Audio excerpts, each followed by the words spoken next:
We are going to start. So I am absolutely thrilled to welcome you to this second edition of the Blockchain for Good Unconference. Welcome everyone. So my name is Jacques-André Fines-Schlumberger. I am Head of Operation at Blockchain for Good. And before diving into the identity and privacy conversation, I would like to say a few words about the association and the format of this conversation. So, Blockchain for Good is a non-profit organization, general interest, a collective of researchers, entrepreneurs, civil society who have been making research about this topic since 2018 now. Topics between blockchain and SDGs, and we mainly have three means of action: data, event, report. So data, very easy. We collect data about impact projects built on public blockchains, and we release them as an open data set. First main of action. Second one, reports, rewrites, acculturation reports,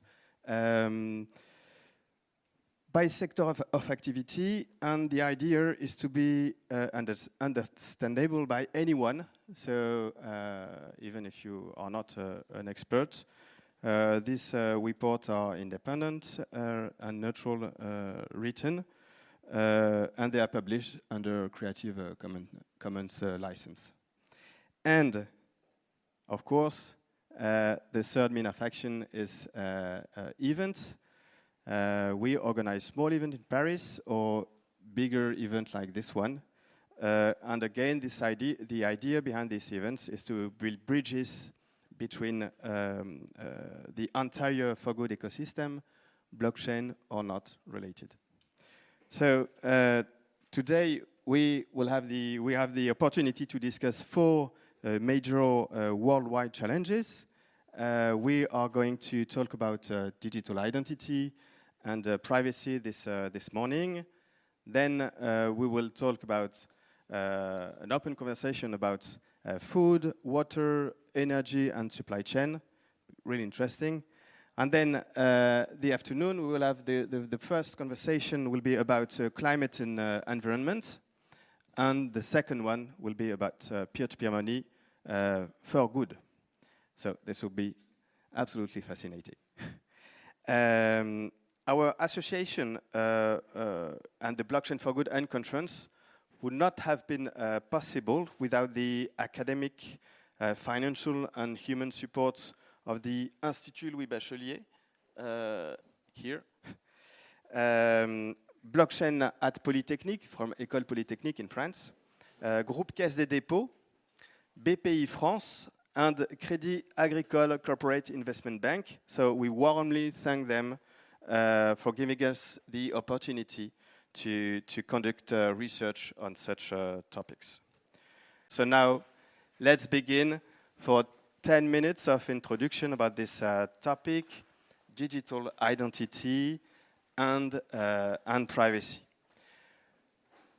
So the question of identity, identification and authentication varies significantly across the globe, depending on on one's personal and geographical circumstances, while approximately 1 billion individuals lack the ability to prove their identity due to institutional failures. The remainder of humanity appears unable to safeguard their own identities for commercial and financial reasons, surveillance capitalism, and also for political and security reasons, anti-money laundering, and AML and CFT, so combating the financing of terrorism. So, however, in 2024, digital identity is in a state of disruption. Really. between the exponential acceleration of artificial intelligence and the new European Union digital identity wallet becoming a law, the pressure and opportunities for breakthroughs in decentralized identity are unprecedented. It's not my words. It's, they are from Rebooting the Web of Trust, a movement that experts know very well, a conference and movement about decentralized web technologies since 2017. So just to be sure that anyone can understand something, at least at the beginning, about this topic, I would like to first present the key concepts around decentralized identity in a simple and a clear manner. Hi, Nena. So let's start with a fundamental question. What is digital identity? So as you know, the term digital identity refers to the ability to securely use one's identity attributes to access a set of resources. The simplest definition I have. So identity is what allows us to prove who we are. And in the daily life, this can be a passport, this can be an ID card, or any other official documents. And in the digital world, identity takes a different form, but serves exactly the same purpose to allow us to prove our identity, access online services, and interact securely with others. So the principle of online identification currently relies on the fact that online services collect the personal data of their customers, patients, constituents, graduates, citizens, etc. This is known as the centralized digital identity model, in which a person's identity attributes are managed in a single location by one entity that is responsible for their collection, for their security, and for their authentication, and for which this is not often the primary business, of course. And so with this model, each interaction with a new online service or new service is an opportunity to disseminate more personal information. Data theft, identity theft, undue surveillance, and the cost incurred by such systems have long been of interest to engineers and cryptographers, and it's not a secret for anyone. This current model has therefore become obsolete. In contrast, decentralized digital identity is a system that allows anyone to personally store and manage the attributes of their identity issued by a third party, issuers, and to share them autonomously, selectively, and sometimes anonymously with other third parties, verifiers, in order to use their services and thereby regaining a form of individual sovereignty that has tended to disappear with the digitization of society today.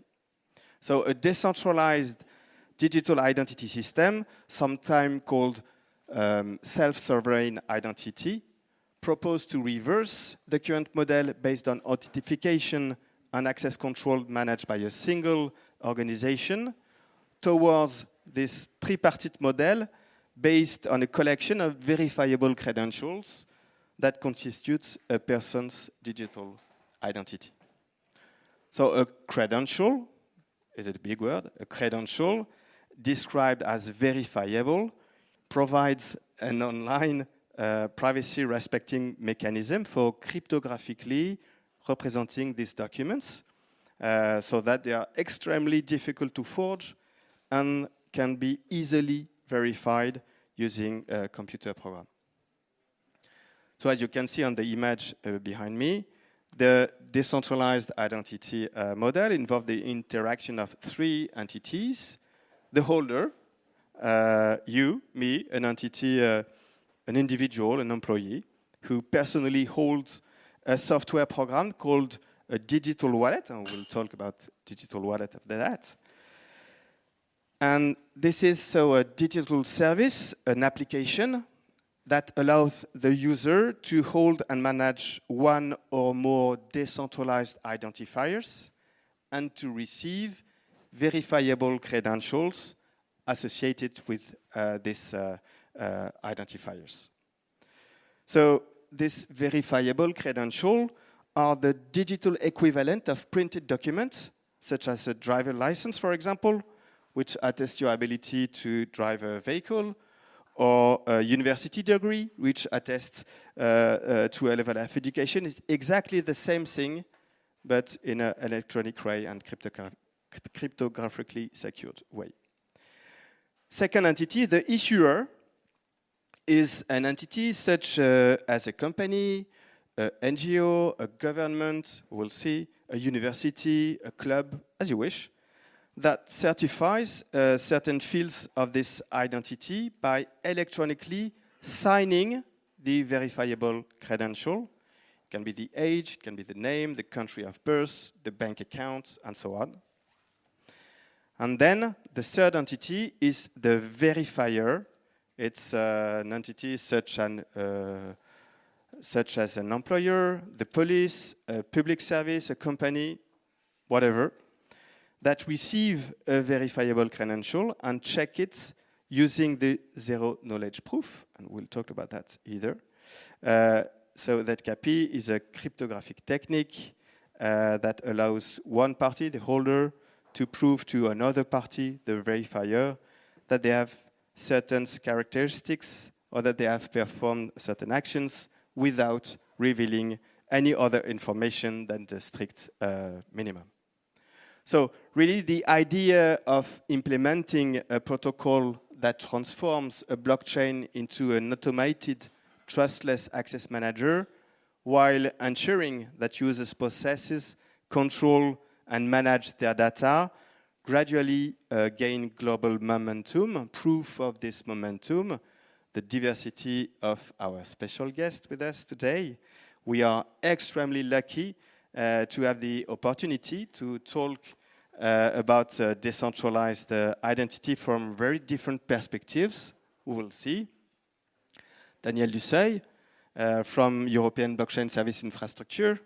Nena Dokuzov from Ministry of Economic Development in Slovenia. Perrine de Coëtlogon, President of the Board of Directors at Open Education Global and also Registrar Directorate at University of Lille. And from the perspective, of course, of Web3 startups, with Evin McMullen here, co-founder and CEO of Disco.xyz, Frédéric Martin, which is the CEO of myDid, and I don't know if Phil Kelly is here. Yes, no, no. Who is a head of business of O1 Labs, Zero Knowledge Proof. So we'll see. And of course, from our perspective, user, you, me, everybody in this room, everyone in this room. And so to finish setting the context and start the discussion, I'm going to ask a question to each of our special guests who will have, and it's a difficult exercise, thanks, no more than 2 or 3 minutes to answer this first round of questions and then to discuss all together. So my question is, because you work in a very different context, what is your perspective on decentralized identity, and could you give us concrete example of real-world use? So I will start with who? Who wants to start? So what is your perspective about decentralized identity, and what is the real use case you are working on in your work, in your organization? What is your perspective on this decentralized identity? Yes, thank you very much, Jacques-André. I think the magic in the blockchain is to make people meet around one project that is decentralized. And this is why when I watch this panel, I think of the way we met Nena and Daniel and myself for a an infrastructure that would be shared by governments themselves in Europe. And if we did something, we wanted to have a blockchain that is really for decentralized identity and to share any certificate and verifiable credentials. And this is how we met, and we have been working towards the European blockchain service infrastructure. So my specific focus is on education. Yes, I am president of the board of Open Education Global, but this is to put open licenses on educational contents.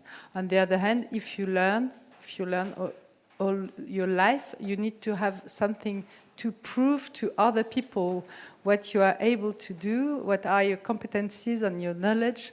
And I think this bounds really well with what we have been doing recently, which is at my University of Lille, we have really transformed the way we issue diplomas. Diploma in the whole world is still a paper. Very slowly it has become a digital certificate, but it's not the main trend. It's only a trend. And there are many people all around the world who are working on blockchain and education, what it would bring to people to have a wallet in which they could find any learning outcomes.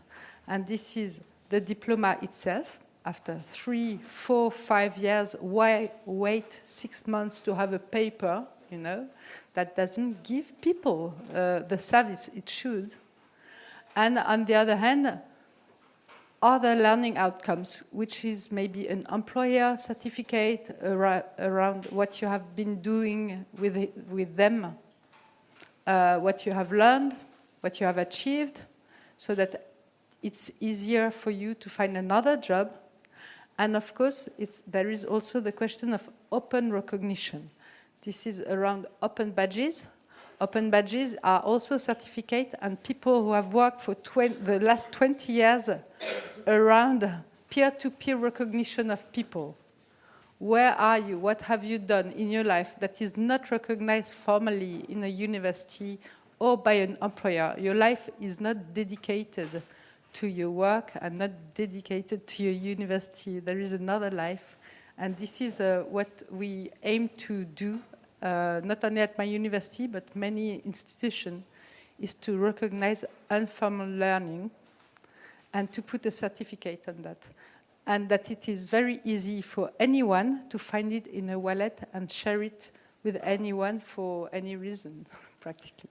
So thank you very much. It's very understandable. It's a very concrete example, education and diploma. Nena, Daniel, what are the use case you can talk about? But before I go, good morning everybody. Before I go into the use cases, maybe also set also a bit the scene. Where are we today? I think you have an excellent overview about, okay, what is digital identity and what is indeed a bit the place of decentralized identity in that aspect. Now, in these current times, we are a bit in the hybrid modus. We came from a centralized identity model where everything was controlled by single big issuers or big companies, governments or big tech. And we are now gradually going into, hopefully, to a decentralized. So the current European Digital Identity Wallet will be a hybrid wallet, including already some decentralized identity components, but not fully decentralized. That is an interesting, but also a very critical moment, because with the hybrid, you can go in both ways. You can go as a mean to say, okay, we are decentralized, we respect your privacy, but behind it are the old concepts about data exploitation and all those kind of things. So in our perspective, it needs also to be seen that the hybrid modus needs to go to a really decentralized modus, where the citizen is really in control of his data. And it's not just a gimmick to give you a wallet and say that you are in control and the other side is still controlling everything that you do. We need to go to another model. In that perspective, it's also very important that Europe and the government also plays their right role in that aspect.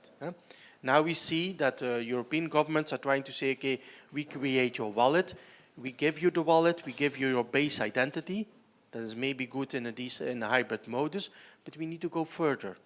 You are the real creator, owner of that wallet. You are the one that creates your identity and that adds attributes. Not something that the government gives to you and can take away from you, because that is, of course, the biggest risk.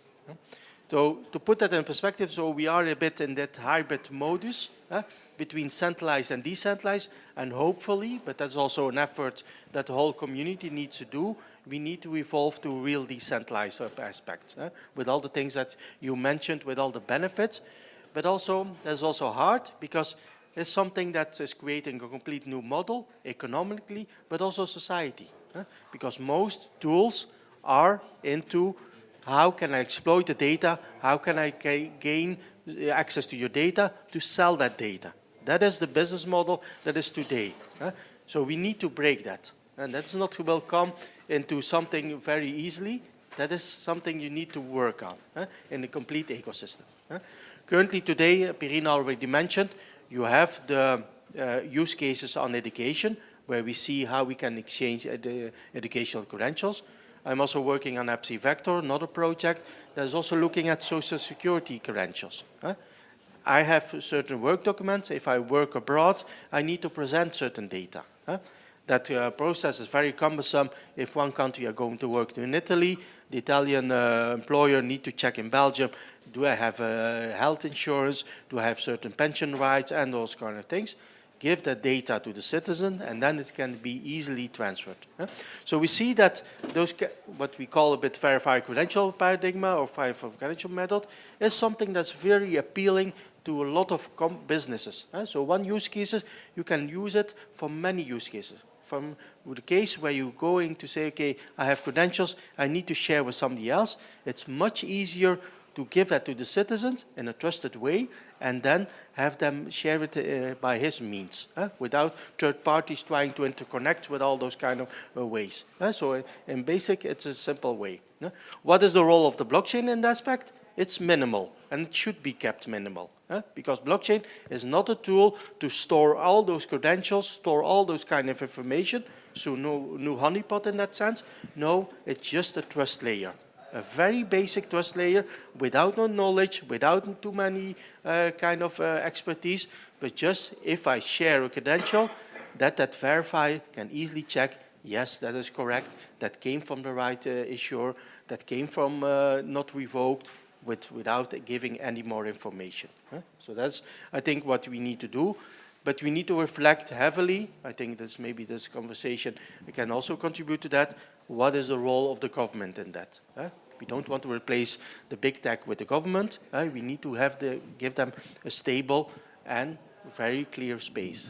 The political message in Europe is clear. We want to give citizens more privacy, but you need to see that in the technical aspects, it's also be respected.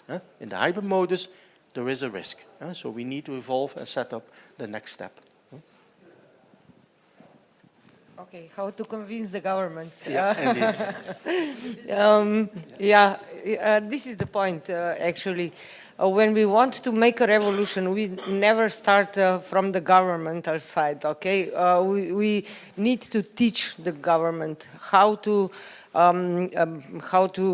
start to use blockchain technology or all that advanced digital technologies as such. The innovation is usually coming from the companies, from the economy part. And when we show that the model that we use is efficient, economic model or business model, then we can convince the governments after a certain period of time that it works. I agree that decentralization is very important, and also not only for blockchain, because it's more or less distributed model, but now we can see that also in the other technologies, cloud edge technologies are transforming into decentralized federated models that can also use the characteristics that are functioning through blockchain technology. So identity here, not only for the citizens, right? We in Slovenia started with the concept how to develop the corporate identity, which would follow the principles of the digital identity of the citizens, but will be also as a tool how to, maybe Perrine was explaining before, that the accessibility of the persons, of the knowledge and so on. But here can also be accessibility of the markets, of the new businesses and the recognition on that markets. First step for us was, or a parallel action, was how to integrate or make the different registers integratable into one umbrella or one agnostic technology, which can serve like the standard under which companies can, like they can act like the holders, or they can act like verifiers on the other hand. The issuer, we perfectly know, we have the national business registers, we have the national tax offices, we have the national, I don't know, many registers on the national level, but now is the process of integration of those registers on the European level. So here is a really great opportunity to integrate the technology. That means trusted-based, ensures data privacy. We need to be aware that also Digital Market Act and Digital Services Act here very much help to protect that data from abuse and other legislation as well. But on the other hand, accessibility of the data for the companies is also very important. It makes their businesses more agile, more efficient, more productive, and more competitive. So the next big thing, I think that it will be definitely digital identity for the companies that will be also through blockchain interoperable and accessible all over Europe and in extra Europe areas. Because yes, we didn't say it, but there's a certain kind of alignment between private interests, public interests, and it's quite rare. It's what you are saying, because we all use standards, common standards, addicted by the W3C, and this is the big innovation behind decentralized identity, I understand. So, yeah.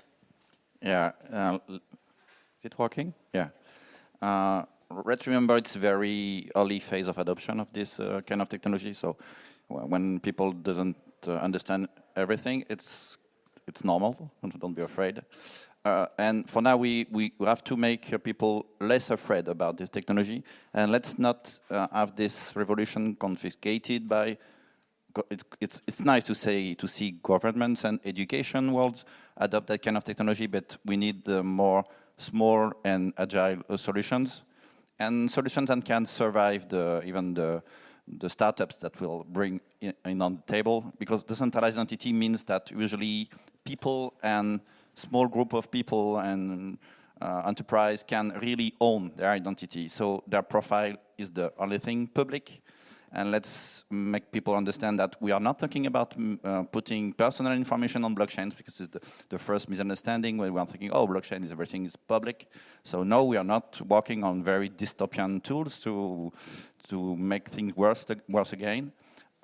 You talk a bit about reboot the web of trust. We have lots of people that already know that we should be aware of privacy and personal life, to have this kind of important things in mind when you are working on these tools. Just I want to be short because I want to interact with people, but currently we are working on our own tools to be adopted. They're called myDid solution, but it's for very even small companies, but even for non-formal groups, because identity is a very large domain. It could be about even foundation, association, a small project without even a real status.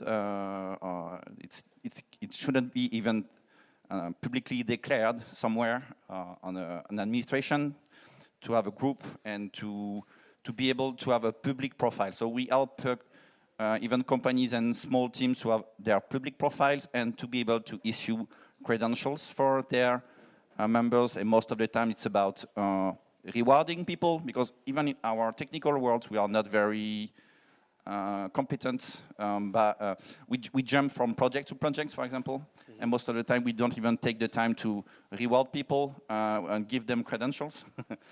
So we are working on that kind of early phase adoptions, and for the larger group and people that are moving kind of more quickly than government and education. We are working on this use case too, but this is a very slow adaptation, so we are larger. Okay, great, interesting. And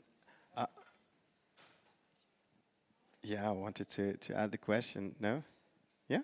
Absolutely. So I've heard a lot of, my name's Evin. I'm co-founder of a project called Disco.xyz. Thank you so much to our hosts for having us today. Really appreciate all of you getting up early this morning to join us. So first, before I dive into some technical terms, just want to check, show of hands if you have a self-custodial crypto wallet. All right, so we are on equal footing here for the most part today. So that's great to know. Now, I heard a lot of well-informed opinions, but what I didn't hear were definitions. So let's start off with some simple definitions so we can all be on equal footing. To me, and at Disco, decentralized identity is a system in which the subject of data has the most control over it.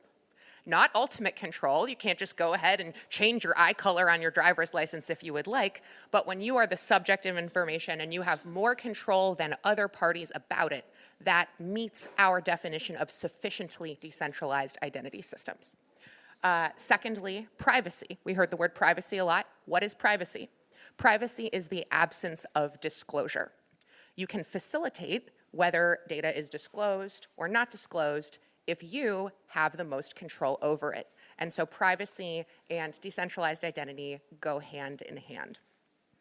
If the only thing I know about you is how much money you have, the only thing we can do together is spend that money. We could give each other loans, we can pool it, but we can't schedule a call because I don't know what time zone you're in. You can't send me a text message because you don't know my phone number or what language I speak. And so if we want to coordinate a more complex activity, such as a gathering like today, if we want to build a party, we want to assign diplomas to some students, we need more information about each other. And so what I'm particularly excited about at Disco is making it easy to collect data from many different facets of your life, multifaceted like your identity and this Disco ball, in an app called your Data Backpack. So your wallet is for your money, and the Disco Data Backpack extends the ability of your crypto keys so they can control tokens and those credentials, attestations, and signatures, other file types of data that can describe you. At Disco, we also have built out what we call the on-chain phone book. Now, how many of you remember phone books, the yellow pages, lists of businesses? This is, maybe aging myself a little bit here. But the value of the phone book in our regular world helps us find the correct identifier, the correct public identifier for businesses, for schools, for government agencies, and even for each other. But in a blockchain setting where we've pushed everything to the edges, we become atomic, self-sovereign units unto ourselves. How do we find each other? How do I know the difference between Evin.eth, being me, really Evin, or some random person who decided to buy a namespace similar to mine? And so being able to understand, being able to evaluate the identity and associated trust that we have in different businesses is how we've started to build the phone book, making composable trust easier, or the ability for businesses to build trust quickly with you because you've done business with them before. And the trust that you built together is something I can see and I can rely upon. So we call that trust cost savings or trust composability. So at Disco, we make it easy for you to own, control, manage, and carry around the data that matters so that your day can be faster, cheaper, easier. You can get where you are going already. Collecting identity data under your control, that is not something that any user wants because it is homework without value.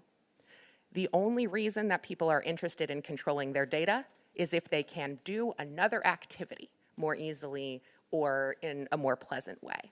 And so we really focus on enabling both enterprises and the organizations they serve, exactly as you noted, to discover one another, to easily understand the holistic nature of their identity, not just how much money they have, but who likes snowboarding, who attended this event here, who's in EthCC in Belgium this week. Excellent. Thank you very much, Evin, for this. Yeah, I can see that there's effectively an alignment between the public and the public interest and private interest, and this is, I think, very fascinating about decentralized identity. So I declare the discussion open. I don't know how to say that, but don't hesitate to grab the mic and ask your question. Please do the same, or also do the same if you want to ask a question to the audience. Yes? Yeah, good. Okay. I'm Grace, and as Evin said, it's about what you can do with it, and also who's controlling it, and also who controls the access. And my big concern is about the access of governments. And I'm going to tell two stories about Slovenia, which is where I live. And when I came there during the pandemic, my driver's license ran out from the country of origin, and I went to the administrative unit, which is what we call it over there. And we couldn't figure out online what my rights were. And so I went there and I sat at the desk with a woman, and she's like, "You have to take driving lessons, okay? And you can tell by my age that I probably don't need them." And I said, "How many?" And she said, "The driving teacher will tell you." And that's right? There isn't a digital identity that tells me what the rights are. It's the person who's going to give me a driving lesson and the rights of that bureaucrat at that desk to make a judgment call. And that's, the opposite thing happened to me in crypto, and we're a very crypto-friendly organization, and I've always issued my invoices and all of the things that I need to, and I accept money in crypto because I'm in the industry. And one day, the director of my company, because I'm not Slovenian, she's the director, got called into the police because the amount of money we had at the end of the year wasn't the amount of money in euros that we had invoiced for, because it was Ethereum and it went up. And she got called into the police for that. And we had all the paperwork in order. We had everything in order. And it's just, when it becomes overly digitized, and we've all been in this situation where we actually have the rights to something and we can't get it because all of the digital technologies are in our way. And this is my concern. My concern is that we are going to take away the power of the actual people that we sit across from in the government offices and give it over to these systems which are problematic. And so I'm asking how do we address those issues? Grace, your feelings are valid. That experience is valid. And it's okay to be stressed. That was probably a pretty stressful experience for you. So I think what we're talking about here is not a technical or a government question. What we're talking about is societal development. Back in the 1960s, 1970s, airplanes would be booked to 55% capacity so that you could flexibly change from one flight to another. We call that the almost exact economy. Not one governed by algorithms and programmatic assignment and pricing, but one governed by human discretion, as Grace is describing exists in some administrative units today. With the introduction of the information age, we have now approached an exactly right economy, no longer nearly right, accommodating for individual discretion, but rather being executed with code. That code is only able to reflect the decisions and input made by the party who wrote it. That code does not have an opinion about you. It simply executes based on the rules it has been given. And so we have an impasse between the almost exact nature of human interaction across cultures, across roles, and the exactly right nature of algorithmic interaction and blockchain-based settlement. So, from Disco perspective, I had the privilege of meeting and working with our colleagues at the Bank for International Settlements, who are exploring ZK EVM L2s that central banks can use to transact with one another and settle to public Ethereum. However, to your point, the nature of those types of executions are financial and specific. They do not pertain to the number of hours that Grace needs to drive in order to be safe in Slovenia on the roads. So I wonder, for our colleagues, the assignment of rights and the individual discretion of government employees are different. How do you think about those with EBSI? If I can defend Slovenia, right? It's not only Slovenia, the case, it's in a lot of the countries. But yeah, in any case, I very much agree with you. We need to, the governments are the most traditional economies, so it will be the long process of transformation. We had some tries to somehow introduce the hybrid cloud model, which will be definitely decentralized based communication and connectivity model using also blockchain technology. We didn't pass through, because there is a very strong centralization within the government. So the first step that will be how to motivate the governments to embrace that decentralized approach. This is the most important. The second is how to integrate new technologies. Everybody is talking about ChatGPT. We have courses, we have everything, but we are not there. So ChatGPT cannot solve the universe, and also it can be very basic tool for also for the data collection and transmission. I have a question. I love your suggestion there that LLMs can help us more easily interpret large sets of written data, such as the legal code. Do you think that that's the type of resource that would help the identities of citizens understand their rights if we had the ability to chat with and ask questions to a set of our law instead of having to interact with an individual who may not have expertise in every line of that law? Maybe if I can react to that, that's not enough. It's really not enough. Because it's a nice model, you put the citizen in control of everything, but he's alone, or she is alone in that aspect. You're now facing other big parties that interact. So it's a very asymmetrical relationship that you have in that sense. Somebody, a big bank, a big company can say, okay, give me all your data. Where are you as a citizen to say, no, I don't want to do that? You have a bit the classical image that they give. What do you refuse to 500-pound gorilla? You give them everything. You're not going to say, sorry, I'm not going to share that. You are denied to services, you're denied to those kind of things. So we need to help that citizens, and we as government, as society, to put that in a more symmetrical way. To have that balance that you can have the means to say, okay, no, I don't share that kind of data, or that are my rights. The current means are not sufficient in digital society. You need other ways. I don't have an answer on those kind of things, but we need to find a way. In Europe, GDPR is not enough. The only thing that you do is clicking on you accept cookies. That's not enough to protect yourself into the digital society. What if somebody abuses you? What if somebody steals your wallet? What if somebody doesn't have right to your medical data? Because you have a lot of power, you can share everything with everybody. So how do we deal with those kind of things? So it's not an answer to your question, but I share your concern that we need to find other ways to deal with those kind of things. If not, we put every citizen at risk. And everything is possible in digital. You don't know what the algorithm is doing, you don't know what you do with your data, and so on and so on. So you need more transparency.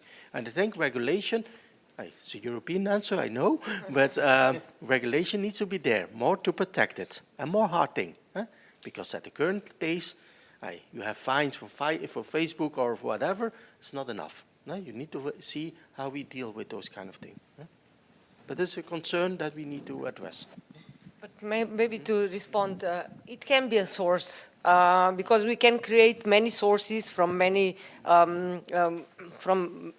data points, okay, or data entries. But in any case, we need to follow the multi-layer approach, if you want, and see what is that trustful data that we extract from each type of source, right? And what is the reputation connected with this data, right? How we can believe to the source through the use of the technology. And this is for me a milestone that we should follow, how to define that multi-layer approach. That's a great point. We exist in a hyper-trustful society. If you did not write the code and compile it, you're trusting someone. If you didn't build the hardware from the minerals, you are trusting someone. If you did not write the data yourself originally, you are trusting whoever signed it. I just wanted to add a word. As I am a civil servant, I don't like too much criticism around bureaucrats, because it all depends on education and trainings, I think.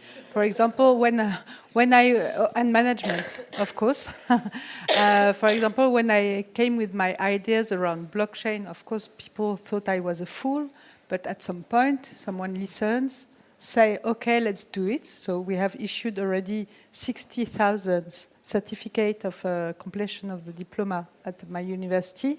And you think verifiable credential and the infrastructure is so important, but no, not at all. Because real people, the bureaucrats I am working with, they had so many good ideas, and we transformed the diploma. We didn't just take the technology and do something out of certification of the diploma.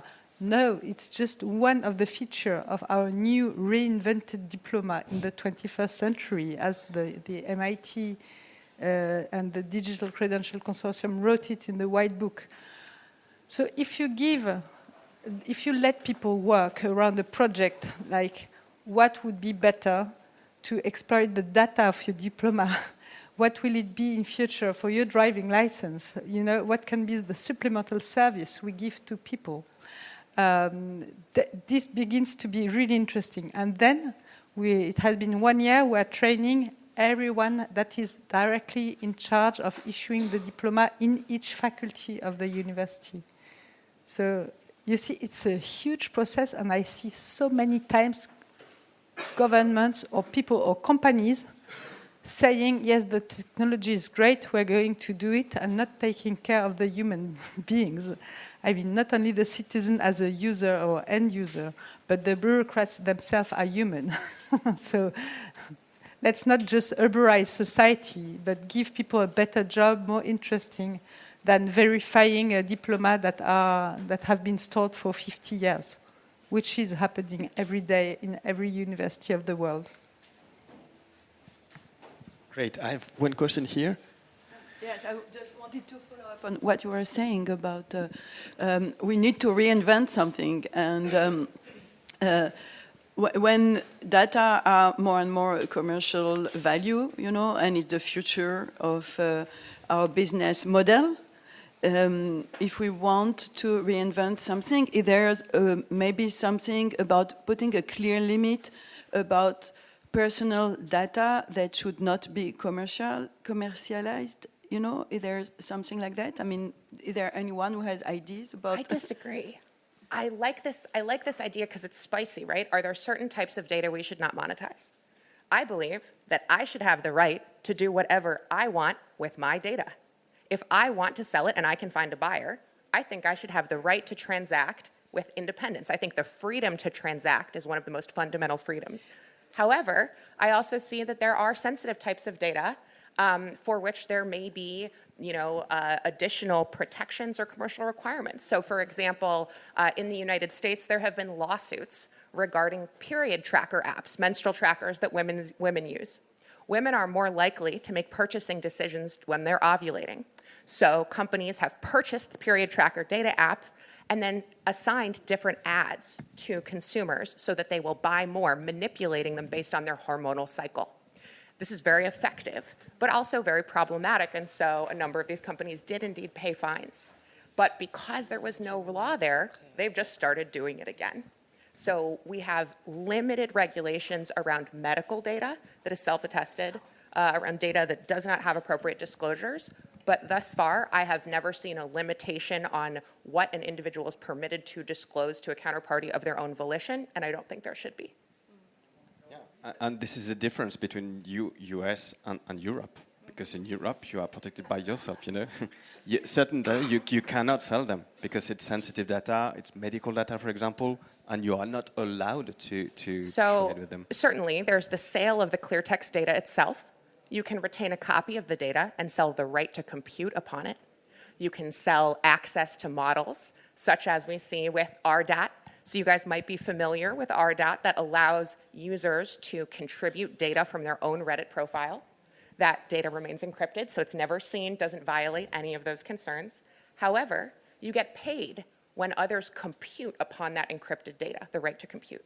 So we need to separate access to clear text plain data from access to learn about it, access to send a model to compute on it, access to the insights that it creates. And so when we talk about access to data, there are actually many, many different ways that can be achieved and monetized within the bounds of HIPAA, GDPR, CCPA, and other laws. I'm sure it exists. I mean, just before I'm sure it exists, but I would call again for like an ethical discussion and forum about the question of data, because it's not possible that it can be only this type of discussion. It has to be a higher level. Oh, you're right, actually. Maybe one clear example that I like to think about with diplomas is why, you know, the example you described in Lille works wonderfully for your community, has been adopted by the administrators and embraced by the students, but that would not be safe to replicate in the United States. It would not be ethical. For example, if I went to a historically black college or university and issued public credentials to all those students, I would be publicly marking the wallets of ethnic minorities. Now, what happened in Europe when we publicly marked ethnic minorities? How did that go? So I agree that there are certain types of data that are ethical to publicize when access control is the goal, and certain types of data that are not ethical. But I think it's important for us to interpret and embrace the context and space in which that happens, because it's not going to be the same in every country, exactly as you correctly noted. My name is Omar. I'm curious about how conceptually decentralized identity or self-sovereign identity competes with non-blockchain enabled digital identity. And the context for that question is that coming back to Evan's point, the issuers, the most important issuers are likely to be centralized, whether they're governments, universities, and so on. And today in multiple countries, you have already these digital identity apps where your identity is somehow on an application, and these are starting to interoperate with services within the said country. And it works fairly well. So what is the core of the narrative here for why blockchain? Why should your identity be on the blockchain? Regarding this, you talked a bit about kind of hybrid solutions that we got now. So, and let's not forget that actors that are already very well functioning identity system will not be eager to adopt that kind of new solutions, but even governments and schools could and should have very different profiles on very different, let's say, blockchains on decentralized world. And I'm okay, even decentralized identifiers, the standards are not pushing for public blockchains everywhere. You can kind of mix the solutions, like having your public profiles on your website, but it brings some kind of centralized point of failure because it's about your website. You say, oh, we can have some kind of bridge between the decentralized entities and the profiles with the certificates that are given by governments, because we have already well-structured centralized authorities that are afraid of decentralized entity solutions, and that shouldn't, because they should understand that we can collaborate, because if they are fighting these new kind of solutions, I think they will lose at the long term. So just to say that you are not forced to use public blockchains, but you can, and you can have even for existing actors, you can have multiple profiles. So it's not everything is not fighting each other on this world. So even hybrid solutions, we are working on it, like learning, making centralized authorities to understand how they can put their certificate online and certified, and this kind of public profiles. We are already working on that kind of hybrid solutions, like you say. And maybe to add to that, that's indeed completely right. But the main difference is that in those models that you mentioned, the other aspects, there is a connection between the verifier and issuer. There is a certain way, even in a third-party line of things, the issuer knows who is verifying things. So with the blockchain solution, we try to break that kind of thing. That is a first principle of privacy. Another big important aspect is that those kind of solutions normally work, if I look at the market, into specific business domains. You have a solution for banks, you have a solution for governments, you have a solution that works, but you don't see any real cross-border, cross-sector solutions. That is not allowed by legislation. You cannot have the solution where a bank, as a verifier, directly access information in the government. Luckily, that's not allowed, and vice versa, it's also not allowed. So that model, that old model, only works if you share bank information with banks, and banks check it themselves. As you need agreement. But if you want to scale that up, it's getting immense complex. So you need another system that not every issuer needs to agree with every verifier, okay, I'm going to interact with the data. So you need a more scalable model that puts it, okay, use it from in the holder. And that is why blockchain is just a layer, but it's also about making it more flexible. And those hybrid solutions are seeing also the complexity of the world, and you need to address that in a different way. I think we can keep it simple. To your question, identity does not need blockchain. Blockchain needs identity if you want to coordinate anything beyond treasury allocation. No, but maybe if we look to the future, okay, all that identities are developed on Web 2, right? The requirements of Web 3 will require many more addition of the technologies and so on. So blockchain can be a very useful thing or tool how to ensure or how to minimize additional requirements for security, for to ensure data privacy, for integrity of the data, for authentication. It's all attributable to blockchain, and all will be required within Web3 environment. We have the solutions that are automatically changing identities from Web2 to Web3 through the telephone numbers. You know, the PIN codes and so on. Now we are on the way to Web3, but all the supporting technologies, and the blockchain is one of them, definitely will take or be taken into account very seriously in the future development. Yeah. So I need to step back 2 more or 3 conversations back, because that really sparked, heartbeat in me. People need knowledge about data so they can make a decision, and they need choice to be able to make a decision. And really, it's about, people don't think about data and they don't think about their digital identity, but if we are already seeing that that is going to be, that our digitalizing economies are run on, then we don't just need financial literacy that is very poor, we need also data literacy, and it has to start in the beginning.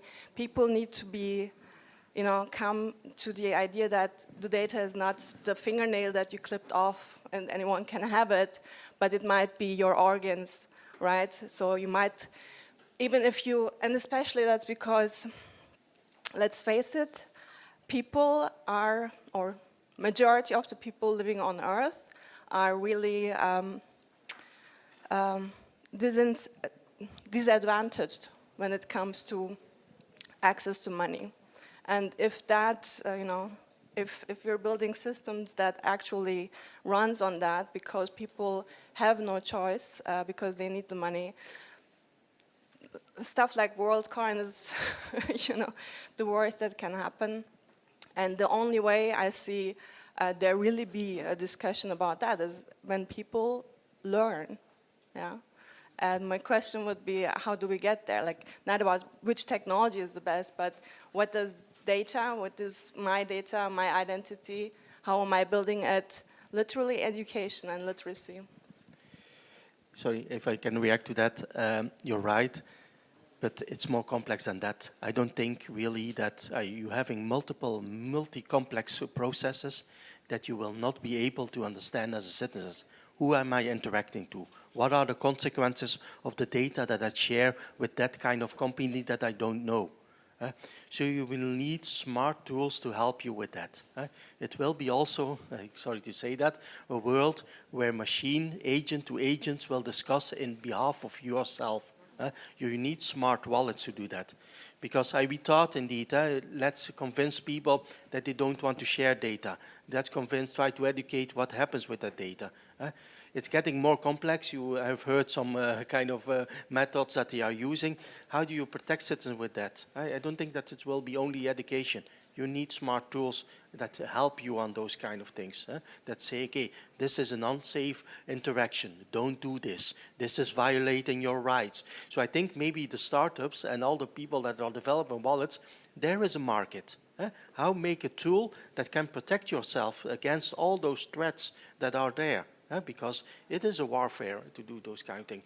Education is interesting and helpful, but you need more tools. The world is getting so complex. Yes, if we want people to own their data, I think the first thing we should say to say, don't sell it. I know you are controversial voluntarily for that, but just say that because people don't understand that will what we can do with selling. Most of the time, you're selling your data once, and they are there forever. In the future, we can probably ask, perhaps inside standards, verifier what they are engaged to do with the data that we are showing to them. But most of the time, we are thinking about personal data because we want, as a private actor, say, okay, let's take that private data and give it to these algorithms, and they will buy things that we are pushing to them. You were talking about smart wallets. We can reverse thinking on some points. For example, if you have wallets that understand locally who you are, because you are giving them lots of information about yourself, we can think about a world with your wallet locally knows who you are and will grab information that will well fit it to you by themselves. You can give up the centralized point of information about you. So we will have in the future new tools to get rid of parts of centralized actors. I don't think we managed, of course, to give up completely, but we have the tools now. I would like to end. Yes, people need money, but people need identity too. And if you have been in some context where there is no electricity and there is no tool and there is nothing, there are still projects that I think are smart with giving back identity or give an identity to orphans, for example, who have where in some part of countries where you have absolutely no ledgers of any kind, and if you don't begin by the identity, you have no first name. Actually, you can be a girl and get no education, or get education, but if you have no official recognition, how to deal with that later? And you will be the victim of organ traffics or terrorism because you have no identity, so you don't count really. So there are projects with blockchain technology to really give the power to one schoolmaster to just take picture and begin somewhere, to give identity to children that have absolutely none. Yes, there are.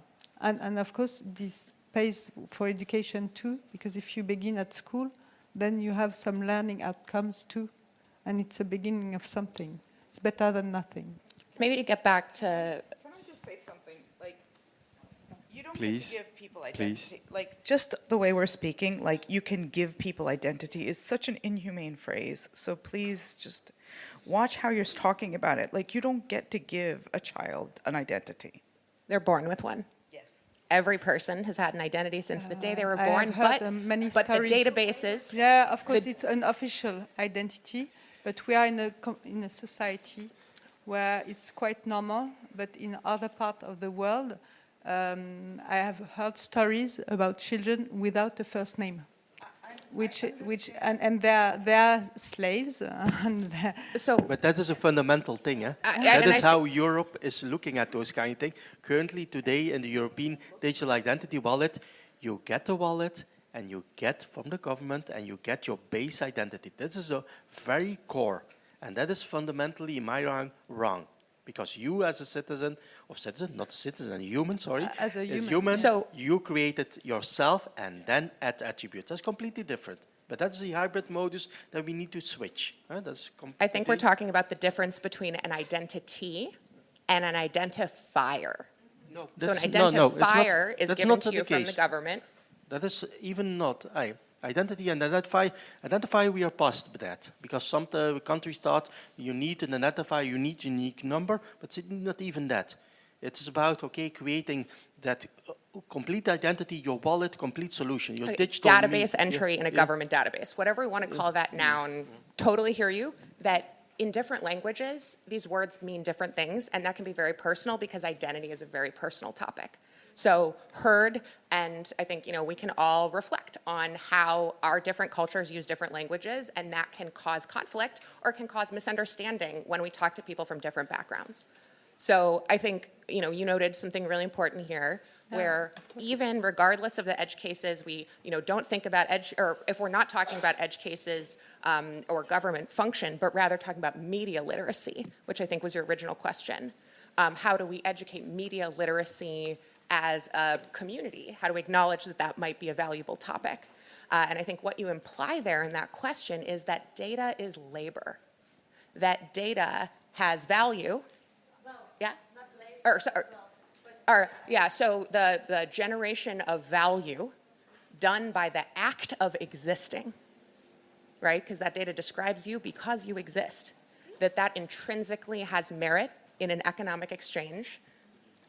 And so when we assume that, right, that what we're talking about is your autonomy and your ability to assert yourself in your community based on the data that you have, how can we create a literate community to allow people to feel empowered there, where we're not giving them crazy amounts of homework and asking them to understand really complicated, unfair things, while also making their lives easier, making it easier for students or folks who don't have, all of the resources that we might have enjoyed to still have the same set of opportunities. So I agree, there are a lot of, niche policy actions, that some that exist, some that don't, some verbiage that may work, some that doesn't, but fundamentally we are asking, is data a right of the body that you create, or is data a business value asset that others can negotiate upon? Yes. We need to make a difference between formal identity, what is in identity wallet or prescribed by the regulatory frameworks, and the identity that we create through our behavior, through our relation, not only business but social as well, because in different areas, for example, if in non-banked, you can create the profile according to your behavior, how you build the trust in the community, and so on. And maybe to the lady here in the green jacket, you decide by yourself how much data you will create and put in the ether, to be accessible by the public. you can have the identity like you are consumer, for example, through loyalty programs and so on. Everybody, or most of the people, I'm not, and this was a very conscious decision not to be a member of any loyalty program, because this is the perfect source how they different providers use the data, how you behave, or what lifestyle do you have, everything that can describe you by the descriptive criteria. So it depends on each individual how much data creates about himself or herself and how much data he's willing to put on market, if I express like this. Just to clarify things for people, I think we should use plurals a lot more regarding identities. Wallets are dealing with identities, several identities. You can create identities by yourself.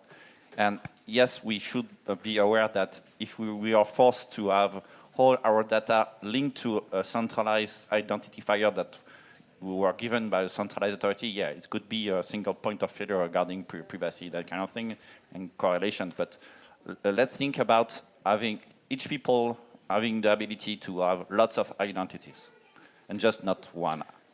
Can I build on that? Because if we look at what digitization brought us, then first we helped to digitize the jobs from traffic cops. And we got a landscape full of speed cameras and now sort of an additional road tax that we have to pay whenever we exceed driving beyond like 3 kilometers too fast. We digitized tax offices, which led to a systemic failure in the Netherlands, robbing over 1,500 families of their kids because they were fined for having government grants that they were supposedly, according to the system, not entitled to. We introduced filters on the internet to battle child pornography, which are now used to battle whatever big players deem to be illegal content. It's not working, by the way. So.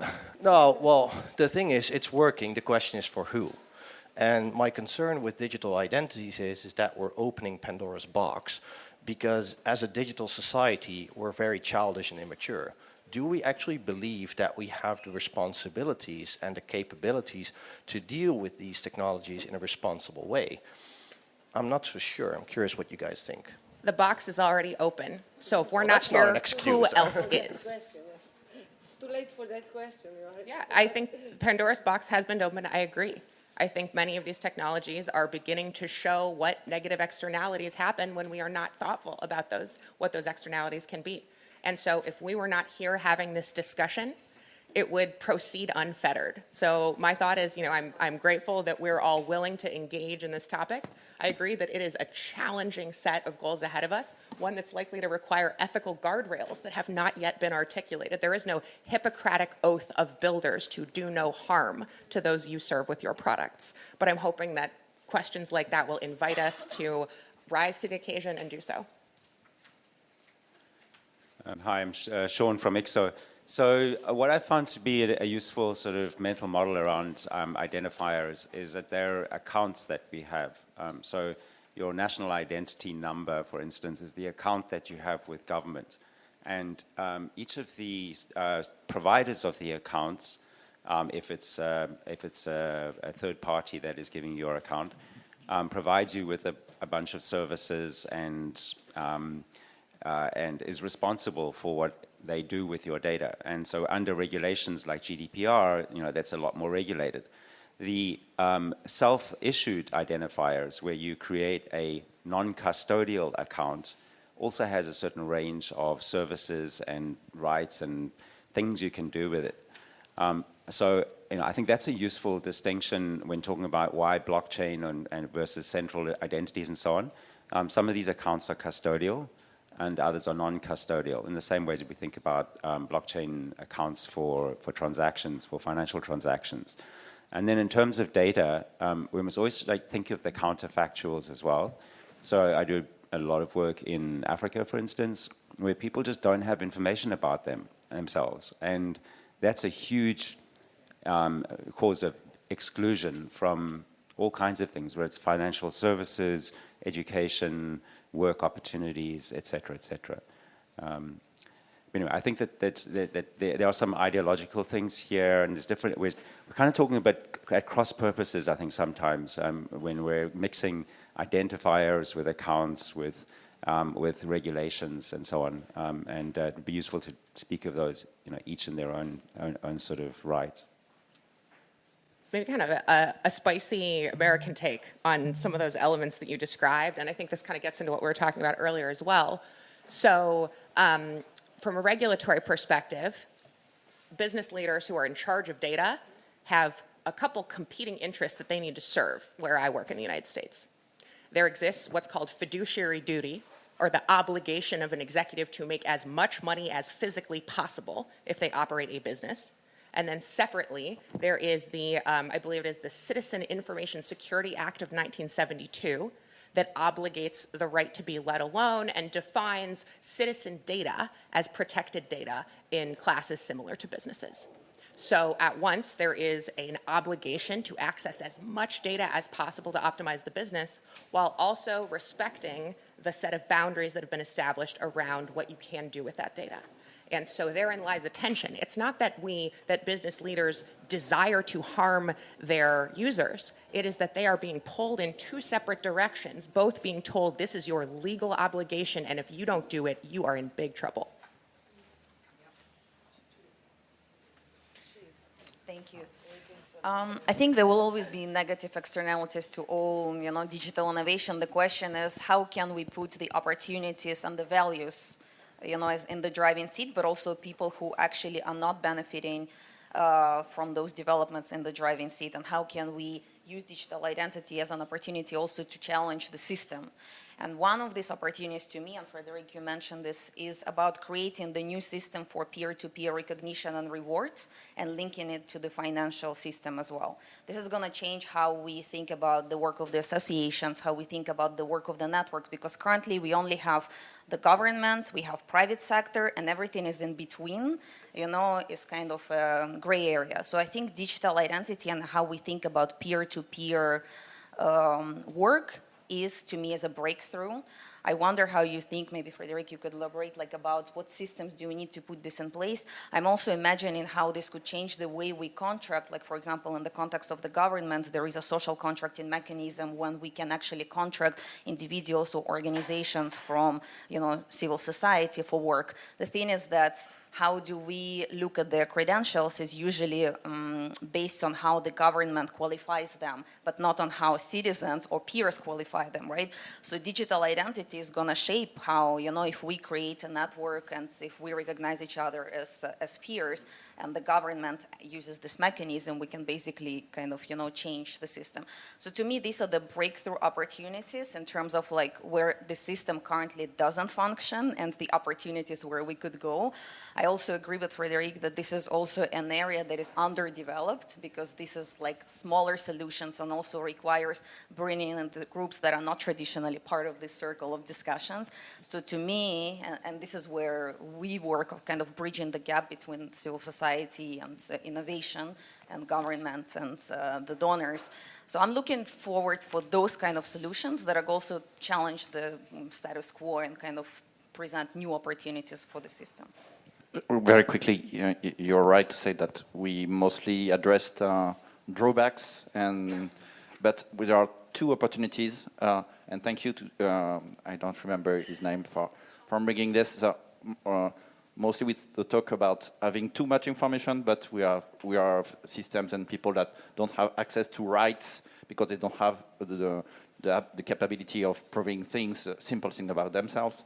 And the second kind of opportunities that I like to talk a lot, but I won't here too much, it's about having more opportunity to have recommendation on the peer-to-peer levels and not like some very top-down things like, and for example, when we are explaining things to a small community, say, oh, you will be able to have, to give rewards to active members, and that kind of thing, say, oh, but also allow people to have peer-to-peer recommendations, and we should facilitate that so people can be proud and flex about their recommendations on the peer-to-peer level. A mad thing for me, it's to always, even if I want to publicly show that I recommend people on special knowledge, for now, I have to think, perhaps I should use LinkedIn to have that kind of recommendation. It makes me mad. So we have the opportunities to have more peer-to-peer recommendation too. Maybe to mention that, I think it's an interesting sideway, because we are talking there indeed between gov interaction, official interaction with banks and those kind of thing. But there's indeed a bigger world outside. If I look at how young people are doing that in the game world, they are creating those kind of things. Who do I trust? Who do I play with? What are the credentials of that co-player? That's a complete other way. And all those things about the IDAS and the EUDI, they don't matter in that kind of thing. They are already set in that Exactly, mindset. and then what are the opportunities to link it to the payment systems or to the financing with the government? You know, if I am recognized as a social worker, an outreach worker that my community trusts, then how can I get funding from the government, let's say, for certain? So it's rethinking the payments.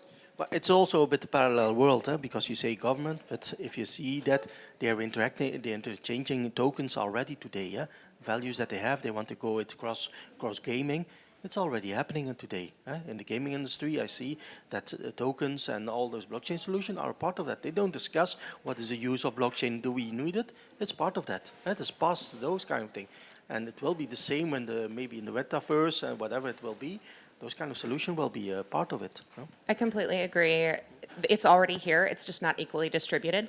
From airdrops to OnlyFans to gaming, we know that P2P payments and reputation are already driving new types of behavior. I might have a question. I'm William, and I'm quite new in Brussels, and I start a new career as a public affairs consultant. So I might want to know what is at stake for you and the decentralized ID within the EU policies within the next months, years, and what do you expect from our political groups? It's a nice closing question, maybe. What to expect?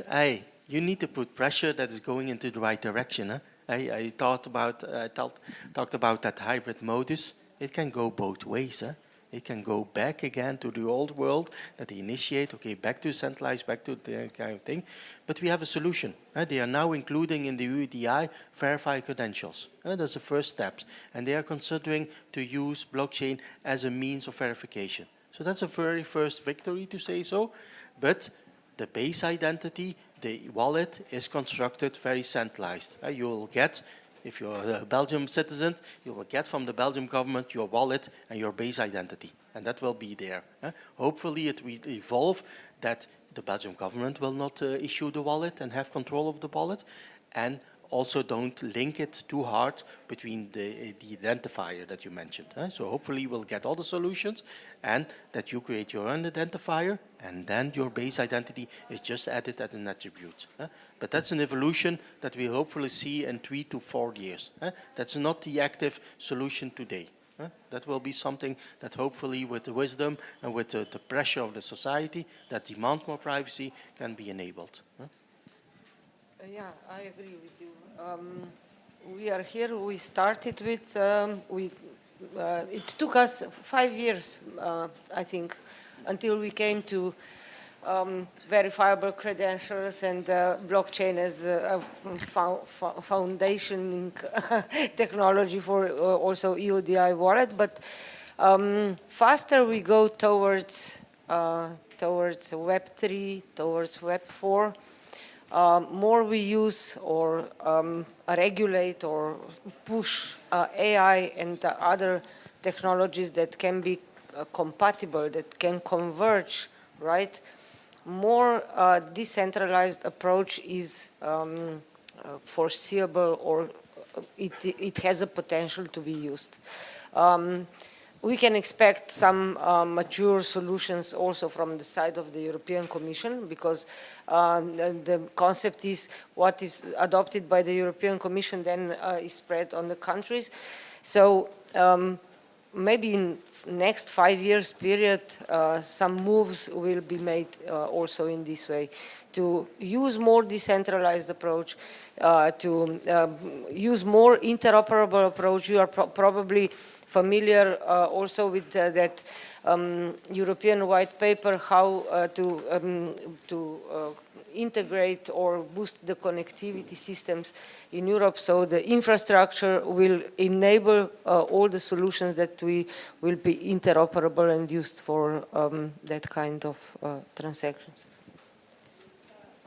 Maybe a last question, or two last questions. Okay. Yeah. Maybe Sebnem first, and then you. Okay. Okay. So, first of all, thank you very much for this conversation. It's really light bulbs went up and heartbeats went up too. So, and I really liked also what I take with me is it's also again about externalities. So we know if we don't have sovereignty over identity or data, it's a massive loss of value. Immeasurable, but also we don't have fiduciary duty to also care for those values. There is a model of integrated capitals assessment, which really just lists the capitals, which is natural capital, human capital, social capital, what we agree on value, that kind of things, and then produced capital. And financial capital is just produced capital. Data might be just produced capital. So my question is, how hard will it be to actually make such an integrated capitals assessment the basis for fiduciary duty of businesses and policymakers? I've never done it before. I'll try it. Seems like it could be hard, but we'll give it a shot. Yeah. Hi, my name is Sunil. I come from one of those countries which has hardly got any digital identifiers. What you were saying back in Africa, I work with the blind community, which is the most marginalized. I'm also a techie, so I've mixed the both. Now, the comment I would like to make with Daniel's point was, we had this problem 15 years ago in India. We didn't have bank accounts. What we have done is, we've got this India stack, which is something that you can, as a takeaway from here, take a look at. 2009, India built this India stack, which has now got almost 1.2 billion citizens identified. When I say identified, just not born. They got a track, they got an eKYC, they have bank account syncing with the government. What you mentioned that if I go to write for a bank account, I don't talk to the government. That's opened up now. There's a bridge which is now allowing a bank sitting somewhere in the corner of India, talking with the central government to find out registry, etc. This is just a comment. The other point I would like to make is what Evin was talking about. We are all at ETH and I was at L2. Why not have communities and developers build trust, what you were pointing out? The last piece is, I think, the most important thing is, as developers and as communities, if we don't build trust between us and the government and show to the government can make money on us by making these applications, by making these suitable transactions that can also earn money to the government, I think that will open up much better pipelines for the reverse flow, because the government ultimately needs to talk back to the citizens. Show me the incentives, I'll show you those outcomes.